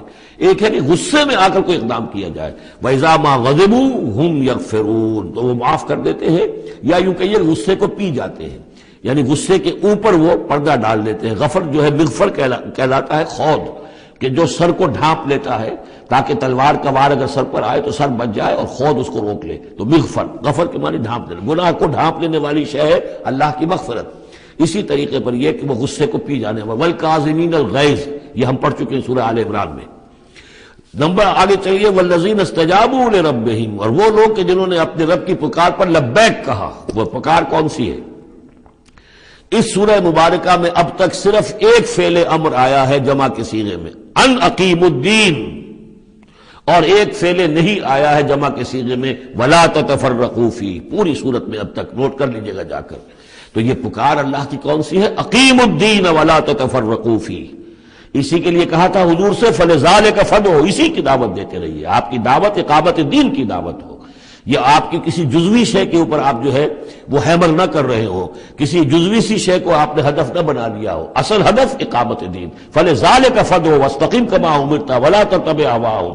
اب یہاں فرمایا والذین استجابوا لربهم، جنہوں نے اپنے رب کی پکار پر لبیک کہا، واقاموا الصلاۃ اور نماز قائم کی، اور وامرهم شورى بینہم. چونکہ اب اجتماعی زندگی ہے، جماعتی زندگی ہے، اس میں مشاورت کا نظام ہونا چاہیے کہ وہ جو فیصلے کریں، جو قدم اٹھائیں، وہ باہمی مشاورت سے ہو. یہ بھی روح جب تک کہ اس اجتماعیت کے اندر نہیں ہوگی باہمی مشاورت کی، اور یہ کہ کوئی ایک شخص سمجھے کہ بس ہر معاملے کے اندر مجھے اپنی مرضی چلانی ہے، تو ظاہر بات ہے کہ پھر وہ کام آگے نہیں چلے گا. ہم پڑھ آئے ہیں کہ حضور سے یہاں تک کہا گیا ہے کہ یہ جن صحابہ سے خطا ہوئی ہے، غلطی ہو گئی ہے، ان کو بھی آپ وشاورہم فی الامر فاعف عنہم واستغفر لہم وشاورہم فی الامر. حالانکہ ان سے خطا ہوئی ہے، غلطی ہوئی ہے، لیکن پھر بھی آپ انہیں اپنے مشوروں میں شامل رکھیے. اس لیے کہ اس سے دلجوئی ہوتی ہے، ساتھیوں کے اندر میوچول کانسیپٹ ڈیولپ ہوتا ہے، ایک کانفیڈنس ڈیولپ ہوتا ہے، اور وہ سمجھتے ہیں کہ ہماری بھی بات سنی جاتی ہے. اور حضور نے بسا اوقات اپنی رائے کو پیچھے رکھ کر اپنے ساتھیوں کی رائے کے مطابق فیصلہ کیا. غزوہ احد میں یہی ہوا ہے، غزوہ بدر میں یہی ہوا ہے کہ جہاں پر آپ نے کیمپ لگانے کا فیصلہ کیا تھا، جب بعض صحابہ نے آ کر کہا کہ ہمیں اگر اجازت ہو ہم اپنی رائے دیں، اور جب انہوں نے کہا کہ ہمارے خیال میں وہ جگہ بہتر ہے، آپ نے کہا ٹھیک ہے یہاں سے کیمپ اکھاڑو، وہاں لگا دو. وَأَمْرُهُمْ شُورَى بَيْنَهُمْ وَمِمَّا رَزَقْنَاهُمْ يُنْفِقُونَ. ایک اور شے جو لازم ہے اقامت دین کی جد و جہد میں، جہاں وقت لگے گا، جہاں آپ کی توانائی صرف ہوگی، اس میں پیسہ بھی لازم درکار ہے. وہ دعوت دین کا کام ہو، اقامت دین کی جد و جہد ہو. وَمِمَّا رَزَقْنَاهُمْ يُنْفِقُونَ، یہ انفاق کا مضمون آ گیا، اور جو کچھ کہ ہم نے انہیں دیا ہے اس میں سے وہ انفاق کرتے ہیں. وَالَّذِينَ إِذَا أَصَابَهُمُ الْبَغْيُ هُمْ يَنْتَصِرُونَ. یہ وہ چیز ہے جس کے لیے میں نے نوٹ کرایا تھا کہ ایک ہے دعوت دین کا مرحلہ. اس دعوت کے مرحلے میں تو صورت وہ بتائی گئی کہ ادفع باللتی ہی احسن. اگر کوئی تمہیں گالی دے تم دعا دو، کوئی تمہیں پتھر مارے تم پھول پیش کرو. لیکن اقامت دین کی جد و جہد، اس کے اندر آگے چل کر معاملہ آتا ہے. جیسے قتال کا مرحلہ آ گیا تو وہاں تو فرمایا قاتلوا فی سبیل اللہ الذین یقاتلونکم اخرجوہم من حیث اخرجوکم، نکالو انہیں وہاں سے جہاں سے انہوں نے تمہیں نکالا ہے. یہاں آ کر معاملہ کیا ہے؟ والذین اذا اصابہم البغی ہم ینتصرون. اور وہ لوگ کہ جن پر اگر کوئی زیادتی کی جاتی ہے تو وہ بدلہ لیتے ہیں. یعنی یہاں پر اب اس کو اصل میں جد و جہد جو ہے حضور صلی اللہ علیہ وسلم کی، اس کے بھی اگر آپ دو مراحل سمجھیں گے تو ایک جو مکی دور میں وہ تھا، وہ دعوت کا مرحلہ تھا، ابھی اس میں اقدام کوئی نہیں کیا گیا. لیکن جب اقامت دین کے لیے اقدام شروع ہو جائے گا، آگے بڑھ کر باطل کو چیلنج کریں گے، تو اب وہ بات نہیں چل سکتی کہ معاف کر دیا کریں. وہاں تو بلکہ یہ ہے کہ جو غزوہ بدر میں جو اسیر ہوئے تھے ان کو بھی اگر فدیہ لے کر چھوڑ دیا گیا تو اللہ تعالیٰ کی طرف سے اس پر بھی اظہار ناپسندیدگی ہو گیا.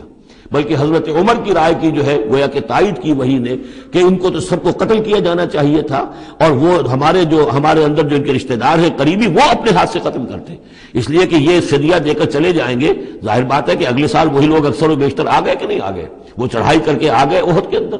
تو اس لیے وہاں پر آ کر جب اقامت دین کا مرحلہ جو ہے اقدام کے مرحلے میں وہ جد و جہد آتی ہے تو اس میں ہے والذین اذا اصابہم البغی ہم ینتصرون. یہ گویا کہ ان دونوں مراحل کا آپس کا فرق اور تفاوت ہے.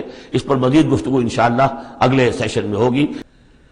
والذین اذا اصابہم البغی ہم ینتصرون وجزاء سیئۃ سیئۃ مثلها فمن عفا واصلح فاجره على الله انه لا يحب الظالمين ولمن انتصر بعد ظلمه فاولئك ما عليهم من سبيل انما السبيل على الذين يظلمون الناس ويبغون في الارض بغير الحق اولئك لهم عذاب اليم ولمن صبر وغفر ان ذلك لمن عزم الامور. صدق الله العظيم. رب اشرح لي صدري ويسر لي امري واحلل عقدة من لساني يفقهوا قولي. یہ میں پچھلی نشست میں عرض کر چکا ہوں کہ قرآن حکیم میں جو صورتوں کے عمود ہوتے ہیں ظاہر بات ہے کہ اس پر تدبر کرنا پڑتا ہے کہ اصل اس سورہ مبارکہ کا مرکزی مضمون کیا ہے. بہت سے مضامین تو کتاب المتشابہن، بہت سے مضامین جو ہیں مکی صورتوں کے ایک دوسرے سے مشابہ ہیں. کافی چیزیں جو ہیں دہرا کر آتی ہیں ذرا مختلف الفاظ میں، مختلف اسالیب میں. تو سورہ شورى کا جو عمود ہے وہ ہے اقامت دین. اس کے اعتبار سے جو اہم ترین آیات اس کی ہیں ان کو ایک دفعہ پھر گن لیجئے. آیت نمبر 10 آئی تھی وَمَا اخْتَلَفْتُمْ فِيهِ مِنْ شَيْءٍ فَحُكْمُهُ إِلَى اللَّهِ. حاکمیت اللہ کی ہے، حکم دینے کا اختیار اس کا ہے. یہ تقریباً وہی بات ہو گئی جو سورہ یوسف میں ہم دیکھ چکے. حضرت یوسف نے کیا کہا تھا اپنے جیل کے ساتھیوں سے؟ ان الحکم الا للہ ذالک الدین القیم. یہ دین قیم ہے کہ حاکمیت کا اختیار اللہ کے پاس ہے. اس کے بعد 13ویں آیت سے لے کر ویسے تو 21ویں آیت تک یہ 9 آیات کا ایک مضمون ہے جو اہم ترین ہے، لیکن ان میں پہلی 3 آیتیں جو ہیں وہ بہت ہی جامع، بہت اہم ہیں. جس میں سے آیت نمبر 13 میں آیا ان نقیم الدین ولا تتفرقوا فیہ. دین قائم کرو اور دین کے معاملے میں تفرقے میں مبتلا نہ ہو. اور جزیات میں اختلاف ہو جائے کوئی بات نہیں ہے، لیکن دین جو اصل وحدت ہے اور اس کی اقامت کی جد و جہد، اس میں تفرقہ نہیں. پھر اس میں حضور کو حکم کہ آپ ڈٹے رہیے، اسی بات کا حکم دیتے رہیے. اور اس میں یہ کہ ان کی خواہشات کی پیروی نہ کیجیے. اور اہم ترین بات آ گئی وَأُمِرْتُ لِأَعْدِلَ بَيْنَكُمْ. کہہ دیجئے کہ میں عدل قائم کرنے آیا ہوں. میں صرف واعظ کہنے والا نہیں ہوں بلکہ عدل قائم کرنا یہ میرا فرض منصبی ہے. پھر اسی سلسلے کی آخری آیت جو ہے 21ویں آیت، اس میں یہ ام لہم شرکاء شرعوا لہم من الدین ما لم یأذن بہ اللہ. کیا ان کے شریکوں میں کوئی ایسا بھی ہے جس نے دین دیا ہو ان کو؟ اصل میں تو اللہ ہوا ہے جس نے تمہیں دین دیا ہے، دین حق دیا ہے. الیوم اکملت لکم دینکم واتممت علیکم نعمتی ورضیت لکم الاسلام دینا. تمہیں مکمل نظام زندگی دیا ہے. تو یہ اس کے بعد پھر یہ آیات جو ہم پڑھ رہے تھے کہ جو لوگ اب اس کے لیے کمر کس لیں انہیں دیکھنا چاہیے کہ انہیں اپنے اندر کیا اوصاف پیدا کرنے ہیں. اس میں بھی پہلی 3 آیتیں میں سے کل آیتیں یہ 8 ہیں، آیت نمبر 36 سے 43 تک. لیکن یہ کہ پہلی 3 آیتیں جو ہیں جو ہم پڑھ چکے ہیں وہ بہت ہی جامع ہیں. ان میں جو چیزیں ہم پڑھ چکے ہیں وہ نوٹ کر لیجئے. سب سے پہلی بات یہ کہ یہ بات پوری طرح واضح ہو جائے کہ دنیا و ما فیہا ان کی کوئی وقت نہیں ہے. اصل شے وہ ہے جو اللہ کے پاس ہے. انسان فیصلہ کر لے کہ میں طالب آخرت ہوں. دنیا میں رہنا ہے، زندہ رہنا ہے، اس کی ضروریات فراہم کرنی ہے، متاع ہے، ضرورت کی حد تک جو ہے اس میں وقت لگایا جائے گا، لیکن یہ کہ اصل مطلوب آخرت ہے. نمبر 2، توکل اس جد و جہد میں صرف اللہ کی ذات پر ہو، اپنے وسائل پر نہیں، اپنی ذہانت پر نہیں، اپنی قوت پر نہیں، اپنی صلاحیت پر نہیں. نمبر 3، جو کبیرہ گناہ ہے ان سے انسان بالکل مجتنب ہو، ان میں سے کسی میں ملوث نہ ہو. فحش سے بالکل اپنے آپ کو پاک رکھے. اور پھر یہ کہ وہ غصے کو اپنے قابو میں رکھے. وَإِذَا مَا غَضِبُوا هُمْ يَغْفِرُونَ. اس کے بعد اب وہ اللہ کی اس پکار پر جب لبیک کہتا ہے، اس کے لیے جد و جہد کرنے کے لیے وہ فیصلہ کر لیتا ہے وَالَّذِينَ اسْتَجَابُوا لِرَبِّهِمْ، اور اس کے لیے پھر اللہ تعالیٰ کی ساتھ ایک قلبی رشتہ قائم رکھنے کے لیے التزام نماز. وَأَقَامُوا الصَّلَاةَ وَأَمْرُهُمْ شُورَىٰ بَيْنَهُمْ، اور پھر مشاورت کا انتظام اور آخری بات یہ کہ جو کچھ اللہ نے دیا اسے لگا دینا، کھپا دینا، جہاد بالمال۔ 3 آیتوں میں اتنی باتیں ہیں کہ جو سامنے آئی ہیں، اور یہ مکی صورت ہے، یعنی یہ سمجھیے کہ جو کچھ مدنی دور میں آ کر پھر صحابہ کرام کی طرف سے جو جو چیزیں ظاہر ہوئی ہیں اس کے لیے گویا کہ یہ ہے تمہید، یہ میدان تیار کیا گیا ہے، ان کو اس کے لیے ذہناً جو ہے پوری طریقے سے تیار کر لیا گیا ہے مکی صورتوں میں۔ البتہ اب جو 5 آیتیں ہیں ان میں در حقیقت ایک ہی مضمون آ رہا ہے جو میں عرض کر چکا ہوں کہ پچھلی صورت جو ہے وہ اس کا مرکزی مضمون تھا دعوت۔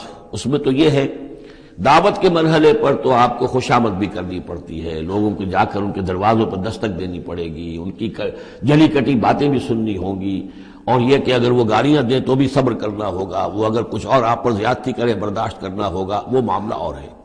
لیکن اقامت دین کی جد و جہد میں ایک وقت وہ آتا ہے کہ پھر جب ایکٹیو ریزسٹنس ہوتی ہے، وہ پہلا دور ختم ہوا، اب جب آ گیا وہ دور ایکٹیو ریزسٹنس، چیلنج، میدان میں آ کر اور باطل کو للکارنا، اب وہاں یہ ہے کہ اب یہ قانون بدل گیا۔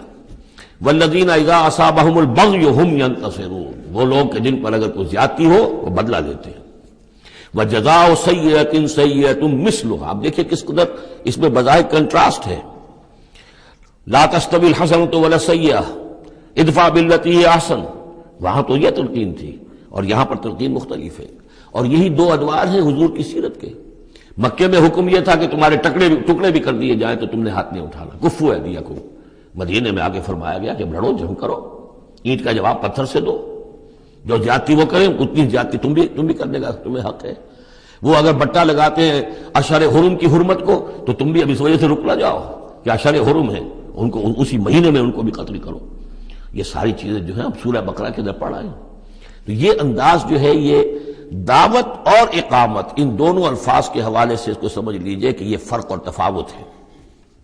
وجزاء سیئۃ سیئۃ مثلھا، اور برائی کا بدلہ ویسی ہی برائی ہے۔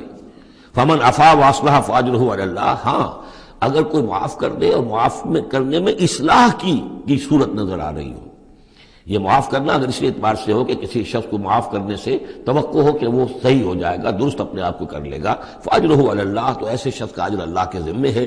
انہ لا یحب الظالمین، یعنی کہ اللہ ظالموں کو پسند نہیں کرتا۔ یہ ہم پڑھ چکے ہیں سورہ بقرہ میں بھی، وَلَكُمْ فِي الْقِصَاصِ حَيَاةٌ يَا أُولِي الْأَلْبَابِ، اے ہوش مندو قصاص میں زندگی ہے۔ وَلَمَنِ انتَصَرَ بَعْدَ ظُلْمِهِ، اور جو شخص بدلہ لے، انتقام لے اس کے بعد کہ اس پر ظلم کیا گیا، فَأُولَٰئِكَ مَا عَلَيْهِم مِّن سَبِيلٍ، تو اس پر کوئی الزام نہیں ہے۔ آپ یہ نہیں کہہ سکتے بھائی تم نے معاف کیوں نہیں کیا، نہیں، اس کا حق ہے، اگر وہ معاف نہیں کرتا وہ بدلہ لے سکتا ہے۔ وَلَمَنِ انتَصَرَ، دیکھیے انداز ہی بالکل مختلف ہے یہ، اور یہی 2 مرحلے ہیں۔ اسی کو پھر ہائی لائٹ کیا ہے پروفیسر منگومری واٹ نے، محمد ایٹ مکہ کچھ اور ہے، محمد ایٹ مدینہ کچھ اور ہے۔ وہاں صورت یہ تھی کہ کفو ایدیکم، اپنے ہاتھ بندھے رکھو، نغمہ ہے بلبل شوریدہ تیرا خام ابھی، اپنے سینے میں اسے اور ذرا تھام، ابھی ایک وقت آئے گا تمہیں اجازت دی جائے گی، تم اپنے پورا انتقام لینا ان سے۔ جیسا کہ میں نے عرض کیا، جس طرح پھر حضرت بلال نے قتل کیا ہے اپنے اس آقا کو، سابق آقا کو، امیہ ابن خلف کو، وہ ان کو اس کا حق تھا۔ وَلَمَنِ انتَصَرَ بَعْدَ ظُلْمِهِ، یہ بالکل اسی طرح کی بات آ گئی جیسے کہ 6 پارے کی پہلی آیت تھی، لا يحب اللہ الجہر بالسوء الا من ظلم، اللہ کو کوئی بری بات زبان سے نکالنا بلند آواز سے پسند نہیں ہے، لیکن وہ شخص جس پر ظلم کیا گیا مظلوم ہے وہ اس سے مستثنی رہے گا۔ وَلَمَنِ انتَصَرَ بَعْدَ ظُلْمِهِ، جو بدلہ لیتا ہے، انتقام لیتا ہے جبکہ اس کے اوپر ظلم کیا گیا، فَأُولَٰئِكَ مَا عَلَيْهِم مِّن سَبِيلٍ، اس پر کوئی ملامت نہیں ہے، کوئی الزام نہیں۔ إِنَّمَا السَّبِيلُ عَلَى الَّذِينَ يَظْلِمُونَ النَّاسَ، اصل میں تو الزام ان پر ہے کہ جو لوگوں پر ظلم کرتے ہیں، ان کے حقوق تلف کرتے ہیں، انہیں ایکسپلائٹ کرتے ہیں۔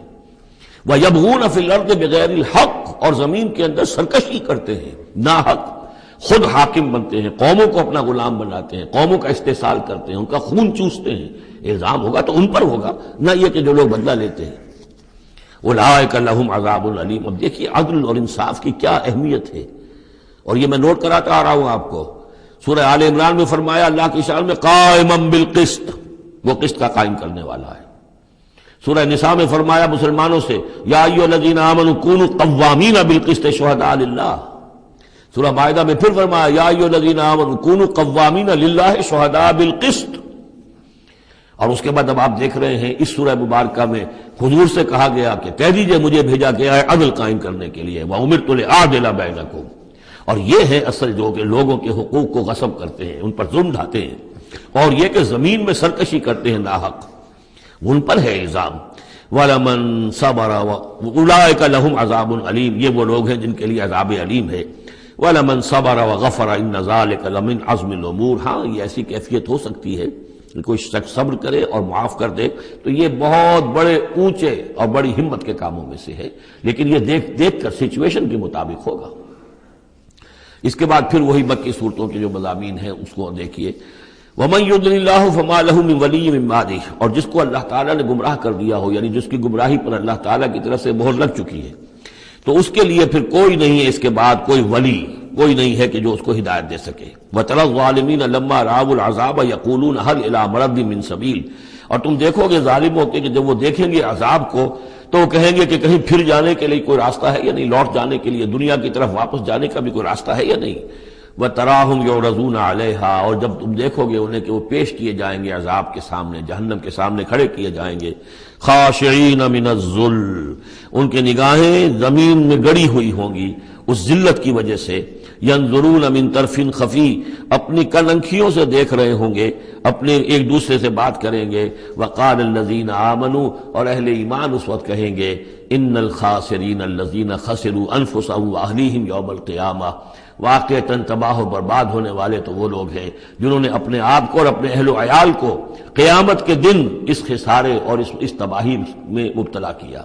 الا ان الظالمین فی عذاب مقیم، آگاہ ہو جاؤ کہ یقیناً یہ ظالم ایک مسلسل عذاب میں رہیں گے، قائم رہنے والا، دائم رہنے والا عذاب. وما كان لهم من اولیاء ينصرونهم من دون اللہ، اور ان کے کوئی مددگار نہیں ہوں گے کہ جو ان کی مدد کر سکے اللہ کے مقابلے میں. ومن يضلل اللہ فما له من سبیل، اور جسے اللہ تعالیٰ نے گمراہ کر دیا ہو اب اس کے لیے کوئی راستہ نہیں. اب پھر دو آیتیں بڑی عظیم آ رہی ہیں کہ جو اقامت دین سے متعلق ہیں. استجیبوا لربکم من قبل ان یأتی یوم لا مرد له من اللہ ما لکم من ملجأ یومئذ وما لکم من نکیر. وہی لفظ استجابت آ گیا، والذین استجابوا لربہم، وہاں وہ مدح کے انداز میں تھا جن لوگوں نے اپنے رب کی پکار پر لبیک کہا. اب یہاں پکار ہے، یہ سب کچھ تم نے سن لیا، پڑھ لیا، دیکھ لیا، سمجھ لیا. استجیبوا لربکم، اب اپنے رب کی پکار پر لبیک کہو. من قبل ان یاتی یوم لا مرد له من اللہ، اس سے پہلے کہ اللہ کے حکم سے وہ دن آ جائے کہ پھر جس کو لوٹایا نہیں جا سکے گا. تمہاری موت کا وقت بھی آ سکتا ہے، کل آ سکتا ہے. تم نے لمبے چوڑے پلان بنائے ہوئے ہیں، یہ میں کر لوں، ذرا یہ کر لوں، اس سے فارغ ہو جاؤں، اس ذمہ داری سے نبٹ لوں، پھر بس اپنے آپ کو فارغ کر دوں گا دین کے لیے. پتہ نہیں وہ وقت آتا ہے کہ نہیں آتا، تمہارے پاس اتنی مہلت ہے کہ نہیں ہے. دیر مت کرو. استجیبوا لربکم، اپنے رب کی، اور وہ استجابت کس بات کی؟ اقیموا الدین ولا تتفرقوا فیہ، کہ دین کو قائم کرو اور اقامت دین اور اقامت دین کی جد و جہد میں اختلاف نہ کرو.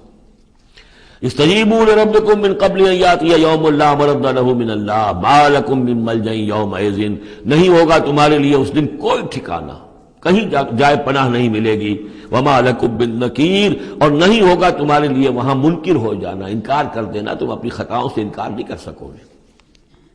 فإن اعرضوا، اب یہاں خطاب ہے حضور سے، اے نبی، فإن اعرضوا، اگر یہ اعراض کریں، اگر اللہ کی اس پکار پر لبیک نہ کہیں، اگر اس کے لیے کمر نہ کسیں، فما ارسلناک علیہم حفیظا، تو ہم نے آپ کو ان پر کوئی ذمہ دار بنا کر نہیں بھیجا ہے، آپ ان کے اوپر داروغہ بنا کر نہیں بھیجے گئے. ان علیک الا البلاغ، نہیں ہے آپ پر مگر صاف پہنچا دینے کی ذمہ داری. یہ حضور کی طرف رخ کر کے فرمایا. وَإِنَّا إِذَا أَذَقْنَا الْإِنسَانَ مِنَّا رَحْمَةً، اور جب ہم انسان کو اپنی رحمت کا مزہ چکھاتے ہیں، فرح بہا، تو وہ اتراتا ہے اور خوشی سے پھولے نہیں سماتا. وَإِن تُصِبْهُمْ سَيِّئَةٌ بِمَا قَدَّمَتْ أَيْدِيهِمْ، اور اگر انہیں کوئی آ پڑے ان پر کوئی برائی ان کے اپنے ہاتھوں کے کرتوتوں کے بدولت، فَإِنَّ الْإِنسَانَ كَفُورٌ، تو انسان بالکل ناشکرا بن جاتا ہے. لِلَّهِ مُلْكُ السَّمَاوَاتِ وَالْأَرْضِ، آسمانوں اور زمین کی بادشاہی اللہ ہی کے لیے. عام طور پر آتا ہے للہ ما فی السماوات و ما فی الارض، یہاں پر دیکھیے نوٹ کیے للہ ملک السماوات، اس لیے کہ اقامت دین، اللہ کی حاکمیت، نظام کا قائم کرنا، اس کی مناسبت سے للہ ملک السماوات والارض، زمین و آسمان کی بادشاہی اللہ ہی کے لیے. یخلق ما یشاء، وہ جو چاہتا ہے پیدا کرتا ہے. یہب لمن یشاء اناثا، جس کو چاہتا ہے بیٹیاں ہی بیٹیاں دیتا ہے. ویہب لمن یشاء الذکور، اور جس کو چاہتا ہے بیٹے ہی بیٹے دیتا ہے. اور یزوجہم ذکرانا و اناسا، یا جوڑے جوڑے کر دیتا ہے کہ لڑکے بھی اور لڑکیاں بھی، بیٹے بھی اور بیٹیاں بھی، وَيَجْعَلُ مَن يَشَاءُ عَقِيمًا، اور جس کو چاہتا ہے بانجھ کر دیتا ہے کہ اس کی اولاد نہیں ہوتی۔ انہ علیم قدیر، وہ علیم ہے، جو کچھ کر رہا ہے اپنے علم کی بنیاد پر کر رہا ہے، قدیر ہے، اسے ہر قدرت حاصل ہے۔ اب وہ آیت آ گئی کذالک کیا، کس طرح وحی کرتا ہے اللہ۔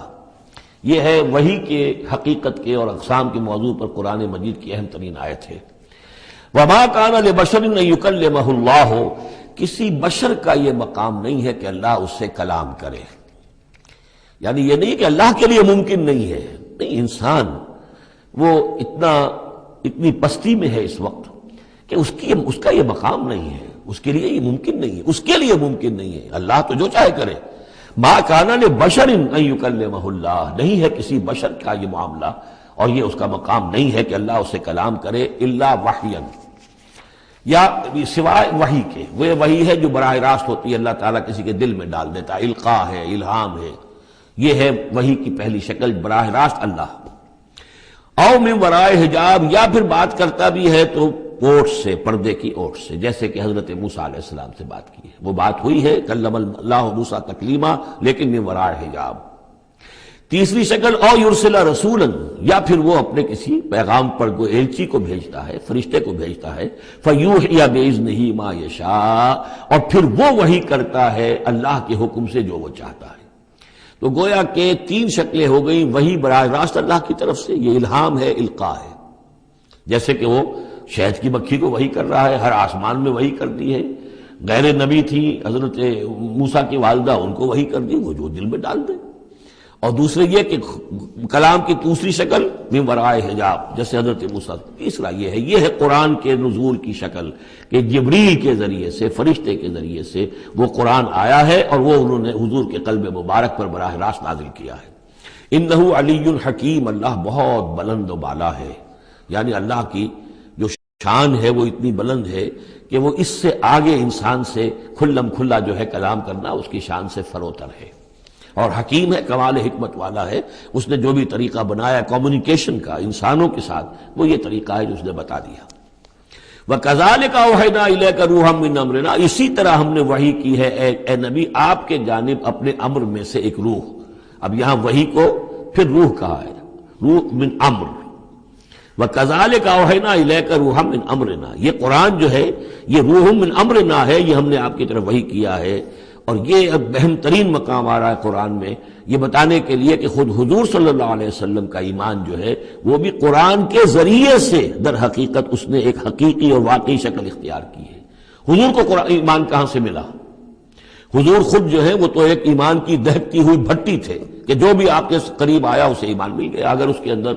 اگر تو بیڈ کنڈکٹر آف ہیٹ ہے تو ظاہر بات ہے کہ بھٹی کے سامنے بیٹھ جاؤ، کچھ بھی ہو جاؤ، بیڈ کنڈکٹر کو تو ہیٹ نہیں پہنچے گی، لیکن گڈ کنڈکٹر ہوگا تو جو بھی ہوگا بھٹی کے سامنے ہوگا اس سے حرارت پہنچ جائے گی۔ حضور کو کہاں سے ملا ایمان؟ یہ سوال ہے۔ ما کنت تدری ما الکتاب ولا الایمان، اے نبی آپ نہیں جانتے تھے کیا ہوتی ہے کتاب اور کیا ہوتا ہے ایمان، نہ آپ نے کوئی کتاب پڑھی تھی، نہ آپ نے کوئی تعلیم حاصل کی تھی، نہ آپ نے تورات پڑھی تھی، آپ تو ان چیزوں سے ناواقف تھے، آپ تو امیین میں سے تھے۔ ما کنت تدری ما الکتاب ولا الایمان ولیکن جعلناہ، اس قرآن کو ہم نے بنایا ہے نوراً نہدی بہ من نشاء من عبادنا، وہ نور بنایا ہے کہ جس کے ذریعے سے ہم ہدایت دیتے ہیں اپنے بندوں میں سے جس کو چاہتے ہیں۔ اور یہ سب سے پہلے یوں سمجھیے، جو میں نے عرض کیا ہے کہ فطرت انسانی میں ڈورمنٹ ایمان موجود ہے، تو روح محمدی میں سب سے زیادہ قوی، جیسے پیٹرول کی مثال آئی تھی کہ ذرا سی وہ دیوار سلائی ابھی دور ہی ہوگی، پیٹرول آگے بڑھ کر جو ہے اس کو پکڑ لے گا۔ اس طریقے سے نور علی نور، وہ نور جو نور محمدی میں موجود تھا ڈورمنٹ تھا۔ ہمارے علماء نے اکثر یہ کہا ہے کہ وہ اجمالی ایمان تھا، تفصیلی ایمان آپ کو قرآن سے ملا۔ میں اس کی تعویل کر رہا ہوں کہ وہ پوٹینشل ایمان تھا، اس نے ایکچوئل ایمان کی شکل اختیار کی قرآن کے ذریعے سے۔ یہ تعبیر جو ہے یہ اس کی زیادہ صحیح تر تعبیر ہے کہ قرآن روح محمدی میں وہ ایمان جو ہے موجود تھا، ڈورمنٹ تھا، پوٹینشل تھا، اس کو قرآن نے آ کر جگمگایا، ایکٹیویٹ کر دیا۔ وَكَذَلِكَ أَوْحَيْنَا إِلَيْكَ رُوحًا مِّنْ أَمْرِنَا مَا كُنْتَ تَدْرِي مَا الْكِتَابُ وَلَا الْإِيمَانُ وَلَٰكِن جَعَلْنَاهُ نُورًا نَّهْدِي بِهِ مَن نَّشَاءُ مِنْ عِبَادِنَا، اور جب آپ کے قلب مبارک میں وہ ایمان نور علی نور جگمگا اٹھا ہے، اب آپ ہدایت دیں گے لوگوں کو سیدھے راستے کی طرف۔ اب آپ یوں سمجھیے کہ روشنی کا مینار بن گئے ہیں کہ جو جہازوں کو راستہ دکھاتا ہے۔ انک لتہدی الی صراط مستقیم صراط اللہ الذی لہ ما فی السماوات و ما فی الارض، اس اللہ کے راستے کی طرف کہ جس کے لیے ملکیت ہے ہر شے جو آسمانوں میں ہے اور ہر شے جو زمین میں ہے۔ الا الی اللہ تصیر الامور، آگاہ ہو جاؤ کہ اللہ ہی کی طرف تمام معاملات لوٹا دیے جائیں گے۔